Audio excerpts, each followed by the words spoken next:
Like all of you, I enjoyed this tremendously. Didn't agree with most of it.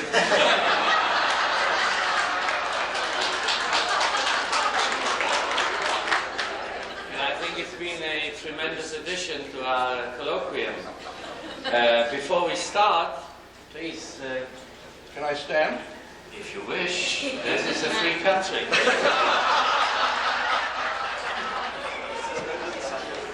Contrary to Jerusalem, where apparently they force you to sit down. Anyway, before we start, my first question would be, how do you explain the tremendous superiority of Ashkenazi DNAs?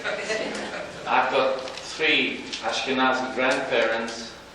One is a Turkish Sephardi. What shall I do? But if you derive that from the 2nd century BC, I'm sure that as a much better historian than I, you realize that the Jews that ultimately ended up in the Ashkenazi area and the Jews that came to the Sephardi area came from the same place. Want an answer?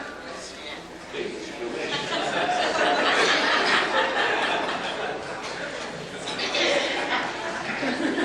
You know, it will take 5, 10, or 20 years to really, answer your question empirically and to do the kind of historical and biological research to really give an answer. But this is my, hunch. That Sephardi Jews, well into the Middle Ages, allowed multiple marriages. And they had, as in Muslim countries, it was traditional to have many concubines. They tried to discriminate between the legitimate and the illegitimate, but they produced, the Sephardi fathers produced a lot of children by non-Jewish women, some of whom they were married to, some of whom they weren't. Certainly from the 11th century on, the rabbis in Western Europe only allowed one wife at a time, and they prohibited polygamy. And that meant that there is a much greater concentration, genetic concentration in the Jews of Western Europe than there was in the Sephardi world. That's point one. Secondly, the Jews in Western Europe, even at times of prosperity, and between, let us say, 750 and about 1050, they were doing very well. And they did very well in Poland, between 1500 and 1648. Even when they were doing well, they were an in-group. They may have prospered economically at times. They may have been free from active persecution at times, but they lived largely as a segregated, almost entirely, as a segregated people, even in times of prosperity. They had some economic relations, but they lived in distinctive communities. And therefore, their opportunity for genetic blending or race mixture was limited. I won't say it was impossible, right? But it was limited. So for both, for all these reasons, all right, that of different family formation between Sephardi and Ashkenazi Jews well into the modern world, and because of the difference between polygamy in the Sephardic world and monogamy in the Ashkenazi world, and because of the high degree of segregation of Ashkenazi Jews, giving them much less opportunity for mixture with Gentile spouses, there is a genetic identity was able to be preserved in the Ashkenazi world that is not true of the Sephardic. Now, of course, we're talking here, about population biology. We're talking here about groups, all right? You're going to tell me about your Turkish Ababa, right? And someone else will stand up and tell me about her Hungarian Gentile aunt and say, what's the significance? No significance, right? When you deal with these things, I know enough about it, in population biology, you have to deal with most of the data. When you put the data together, there are outriders. There are some data that doesn't belong. You try and explain it, and if you can't, you just throw it away. All right? That's the way they work. Or else, how would they ever get anything done? Right? Simple. And that's the way the sociologists work. Isn't that the way you guys do it?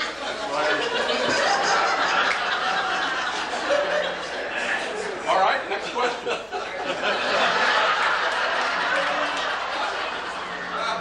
I think this is wonderful. Let me just, I wish you the best of luck in the next 5 to 25 years to prove this. It reminds me of the much maligned Israelis here. When there was a commando, the chief of the Haganah in 1942, there was the first group of Palmach people in Shmar HaEmek, and he made a speech, and when he left behind the biscuits, which was the only sweets we had in those days, and his notes, he forgot them on the table. So first we swallowed all the biscuits, and then we found the notes, and at one point he said, "Weak argument, raise your voice."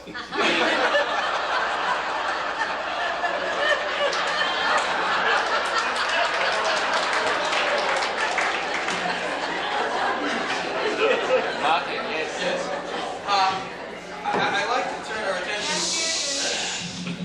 I'd like to turn our attention to your third category, personal.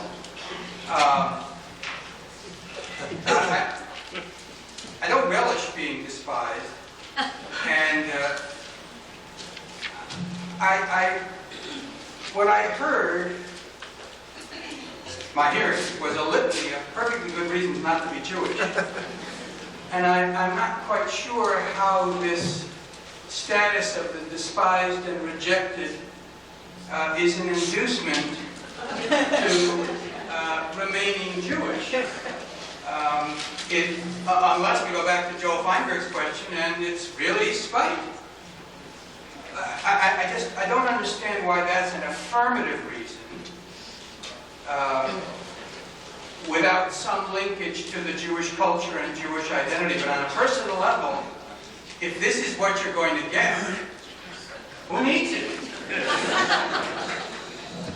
Well, if there was only suffering.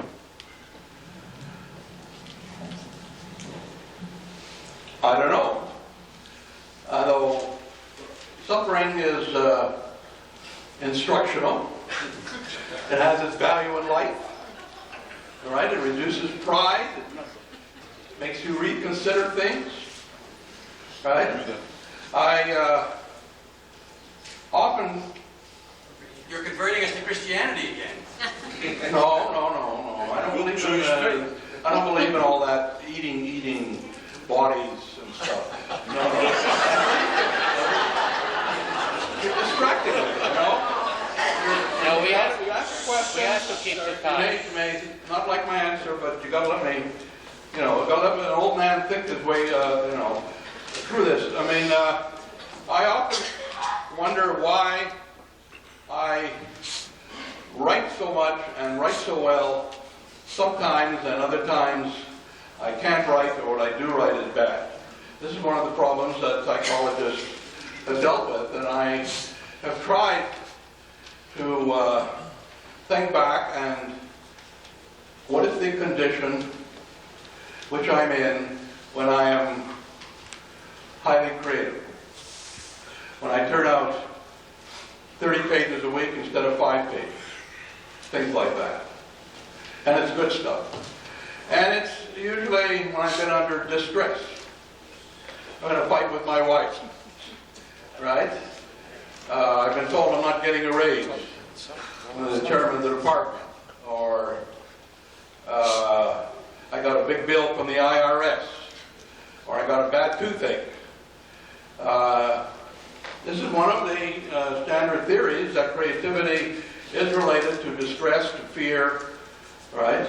And I know that when I'm ebullient, right, when I think I got a lot of money in the bank, when I'm manic, right, and things are going well, I don't write. So there's a value in the negativity of life. And being a Jew fits in with that, helps to explain it. That's right. It gives a historical, cultural context for a life of suffering and distress. The reason why the Christians don't produce so few highly brilliant people is because their religion lifts them out of suffering and distress. They put it all on Jesus. And it makes them happy, and they become goy shakok.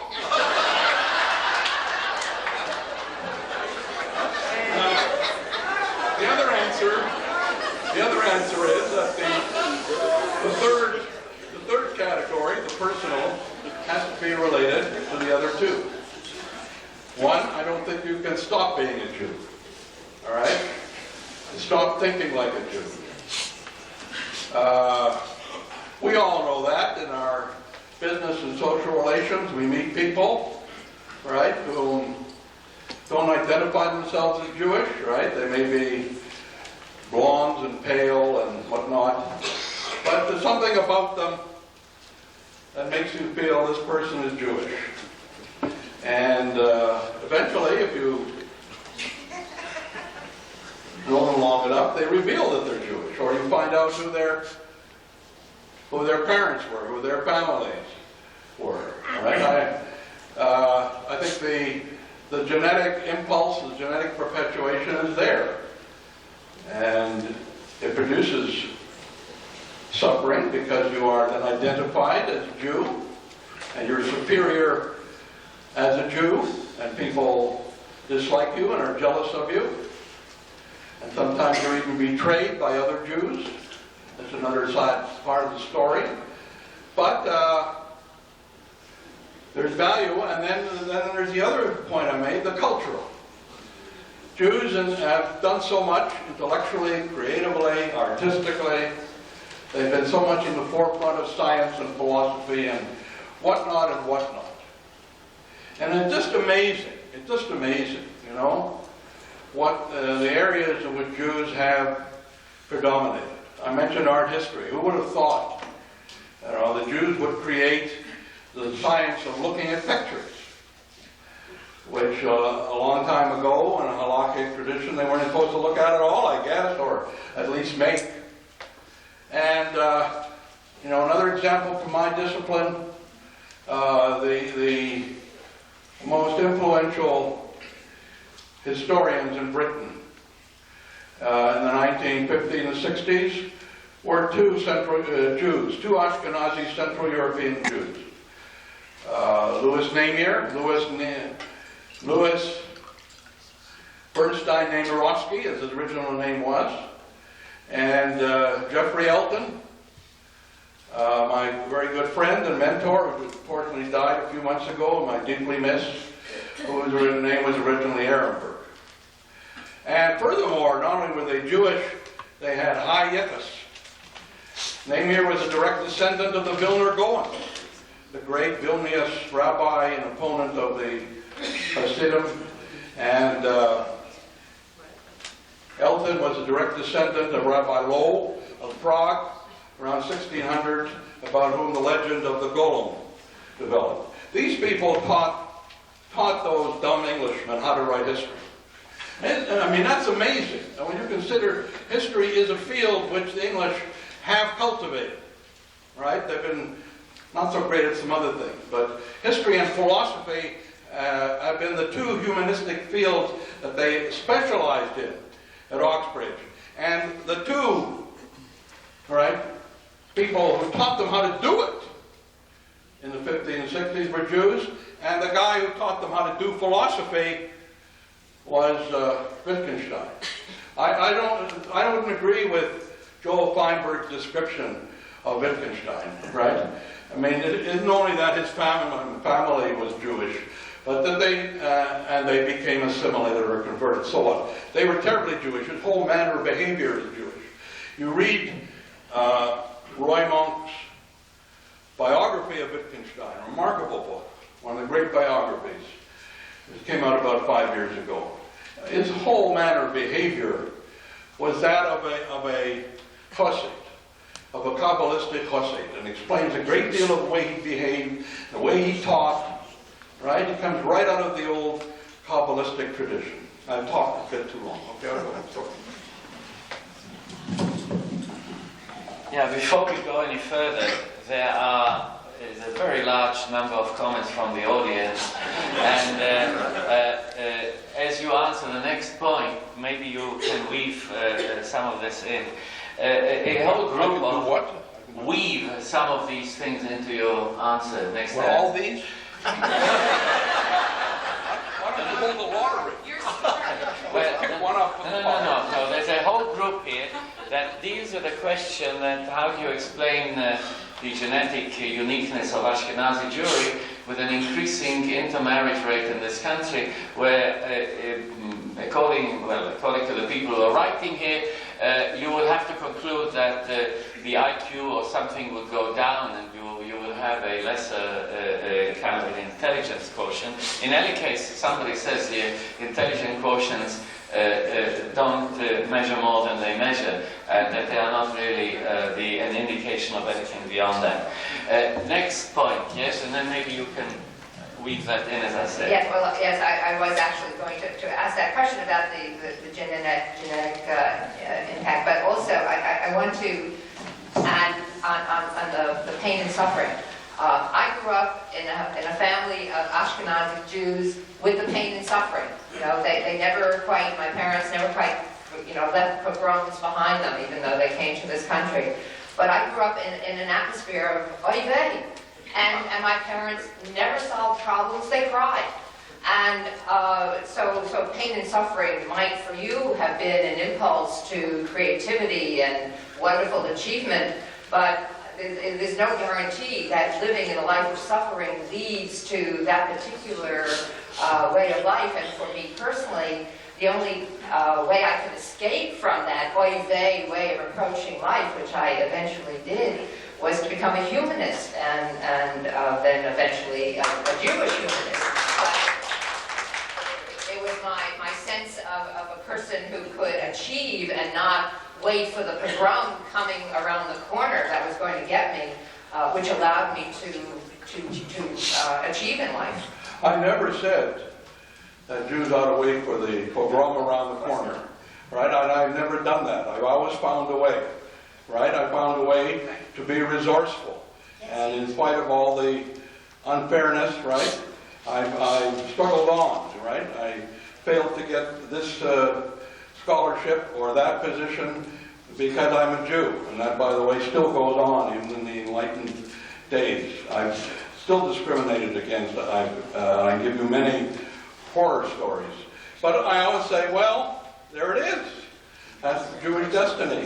And in return, we've gotten wonderful things, right? And so I always found another way. And that's part of it. It's not necessarily just a passive acceptance. Mind you, sometimes it's gotten so bad for Jews, and we saw it in the older generation, right? That they sort of curdled up. That's one of the things I hold against Halachic Orthodox Judaism. All right, that they encourage too much of that, especially in the old country, of just cuddling up in the synagogue, reading the Talmud, and waiting for the Messiah or the latest check from the Joint Distribution Committee. Joe. Yeah, I have some questions of historical questions in terms of history of ideas. I was intrigued by your notion that the Jewish mind is suffused with the notions of contradiction and ambiguity, thinking on two levels. Then you said that Jews conclude that what you see is only a mirage, and you attributed that to a specifically Jewish idea. And I have two questions related to that. I'm wondering, can we then conclude that Heraclitus and Plato were Jewish? What about Hegel? Or Hegel, for that matter. And the second question, more seriously, is I was reminded when you talk about sort of looking at things at two levels and what you see is not what you get. I was thinking of the thesis of the Israeli scholar Yovel, who came out with this two-part book on Spinoza. Yeah, I read it. Bifurcated consciousness to Spinoza's Moronist background and so forth. That's supporting me. Okay, it's supporting. Well, that's supporting me. Came first? You shouldn't have quoted that. Oh, I see. I guess my question is, you do give credence to that notion? You really feel that Spinoza, Yovel's wonderful book, right? I mean, it goes a little wacky here or there, but it's a wonderful book, and it's amazing, written by a professor at the Hebrew University. Right? They're not inclined to write original books. You know, I mean, they want to write history books imitating some character at Oxford. But this guy actually wrote an original book, and I wonder what his career is going to be like in Israel. It's probably going to be dead. Anyways, he said the Marranos were caught, right? Caught between two worlds, caught between two cultures. And out of this comes a new idea, right? The idea of immanence as the solution, right? That comes out of his, a study of how this great breakthrough in thought, right? And it's, and you say, well, of course, you're pointing out, throwing up the dialectic to me and Plato, right? Well, who knows? Who knows where Plato got it from?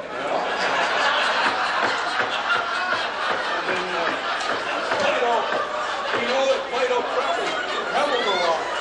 He traveled a lot all over the Mediterranean. Who knows what he picked up in his travel? And as far as Hegel's concerned, Hegel's unreadable. It wasn't until a Jewish student of his, Karl Marx, rewrote what he had to say about the dialectic. Anybody could understand what that crazy old German was talking about. There's an interesting, let me just say, an interesting historical reversal here. I remember reading in St. Augustine, he talks about where Jesus' notions come from, and he traces it back to Jeremiah, and he talks about how Jeremiah once made a trip to Egypt and met Plato there, assuming that Plato would influence Jeremiah, but you're implying that maybe it was the other way around. I think we are getting a little bit too far in these things. I wasn't serious. No. There's a question here, questioning your point regarding the sole emphasis on diaspora culture.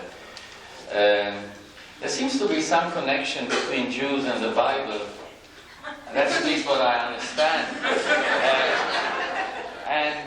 I think that the Sukkot holiday, for instance, which was, this is also a question here, which was celebrated here last night, I think it didn't start at the University of Pennsylvania originally.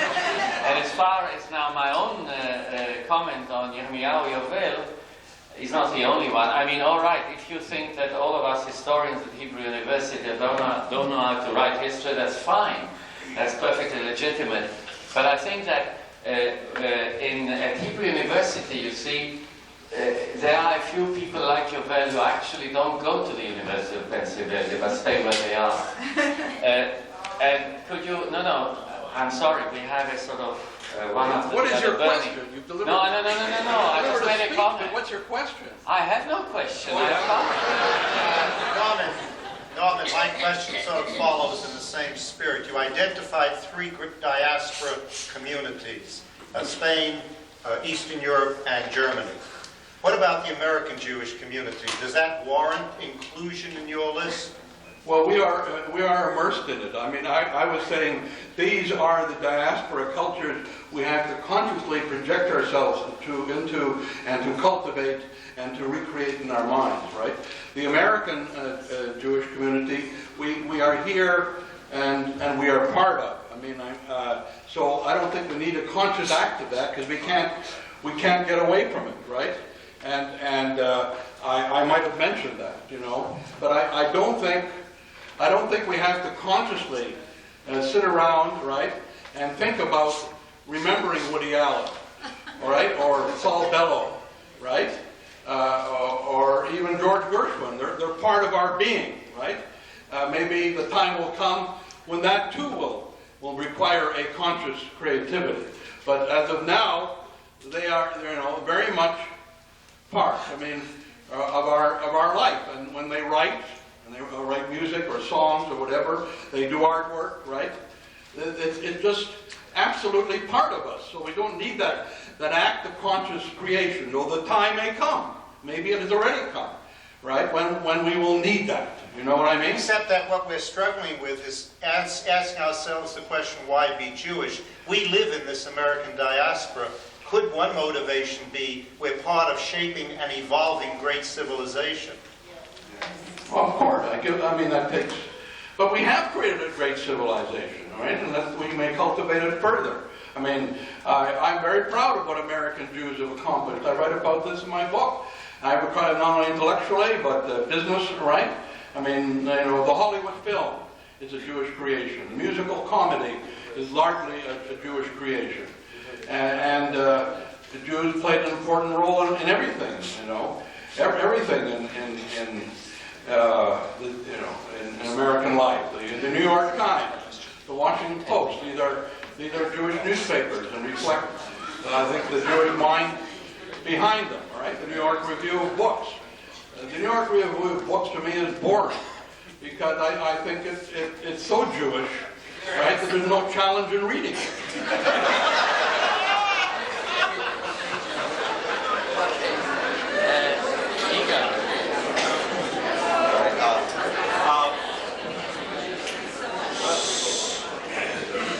I'll try to frame it as a question, though I suspect it may be more the nature of a comment.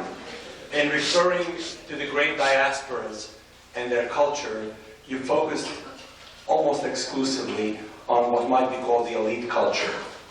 Books, great discoveries, and so forth. When you talked about personal and suffering, you basically are talking about the condition of every human being and certainly every Jew. And I'm wondering whether or not, in looking at the great diasporas, you might find in them creativity not on the elite level, but on the mass level, that in fact is both an inspiration and an instructive model. That is, the very sufferings that Jews experience in those diasporas led them to create institutions not necessarily of higher learning, but for example, free loan societies, caring for the sick, helping immigrants and so forth, which indeed come out of both a sense of tradition, but also a sense of deep family loyalty. It's amazing to me that we are now on the second half of this conference, and the concept of family has been mentioned only in the context of DNA and blood, as opposed to affinity and passion and responsibility, which has animated us regardless of whether Abraham got a call or not. Abraham is referred to as Avinu, as father. And the model of fatherhood and motherhood in the Jewish tradition is quite different from the fatherhood of God or the motherhood of Virgin Mary.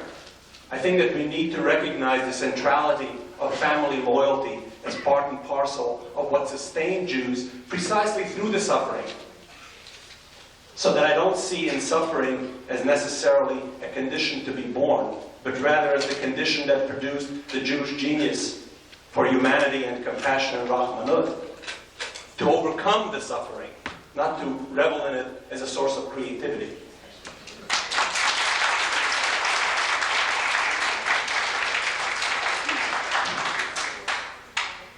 Well, that's a beautiful statement. And I wouldn't want to in any way disparage those very, very fine sentiments. I'm going to say that. Yes, Mr. Silverman. You defined the central characteristic of the Jewish mind as dialectic, seeing the complexity of things. Yet it seems to me you violated that in the entire structure of your talk. You talked only about diaspora culture. And it seems to me that Jewish culture historically has been the result of a dialectical tension between centrality of Israel and centrality of the diaspora. It's not coincidental, for example, that on Shavuot, which is the most particularist of Jewish holidays, the chosenness, if you will, or the central myth of Sinai, the book, the supplemental book that we read in synagogue is the Book of Ruth, which is the most universalist. And it is from Ruth, the Gentile wife, that the Messiah, that King David comes, and through him the Messiah, so that there is central to Jewish thought a dialectical tension between what you describe as the superiority of the Jewish culture and the superiority or attractiveness of the non-Jewish culture. There's a tension between Israel and diaspora. There's a tension between particularism and universalism. And I found the disparaging remarks about the Goyim and the Goyish cup distasteful. And it seems to me a violation of what you were ostensibly saying about the complexity of the Jewish mind. Jewish culture is a result of diaspora and Israel. It is the result of the interconnection between Jewishness, Judaism, and all of the cultures with whom we have come into contact. Well, Mr. Silverman, you utter very nice pieties, and what can I say, except as follows. There certainly is a dialectic between Jewish life in the diaspora and a concept of Israel. Concept of Israel has always been there. But for many centuries, certainly from about 100 AD until the 1920s, it has been a concept that was also created in the diaspora because there wasn't anything in Israel really to interact with. Once in a while there was the school of Lurian mysticism up there in the Golan Heights that Gershon Scholem thought was important, but by and large there is this great emptiness with regard to Israel for many centuries, for a millennia and a half. Meanwhile, I would say this, I guess endorsing, as you say, in a way, the Jews created an image of Israel and then interacted with it. They created a loving partner in their minds and they interacted with it. And I guess especially since the 1950s, they have a reality to interact with. In my view, the interaction has been in some ways highly productive, in some ways quite disappointing. But there is an interaction, yes, and that's true. Well, I'm sorry I sounded as though I was disparaging Goyish culture. I happen to have written the all-time best-selling textbook on Catholic culture in the Middle Ages, now in its 26th printing, which certainly gives credibility to, I suppose I was being facetious, okay? I'm sorry. And for those Goyim who are here, I'm deeply sorry.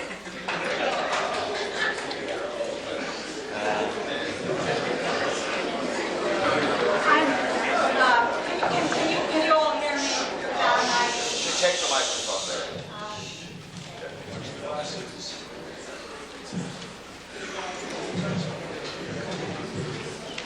I've been sitting here thinking, how am I going to explain what I just heard to my children? How are they going to understand what we heard? And I am as puzzled as I'm sure most of you would be if you had to explain this to your children. What we heard is a relationship of Jewishness to suffering that they would think is crazy. They know it's there in the history, but they haven't experienced it personally. Not only that, but they look to Israel and Israeli armies and Israelis carrying guns, and they don't feel defenseless. They don't feel as if someone is coming to cart them off in the middle of the night. They have not been rejected by any quota system anywhere in this country. That, of course, is not true of their parents, but it is true for them.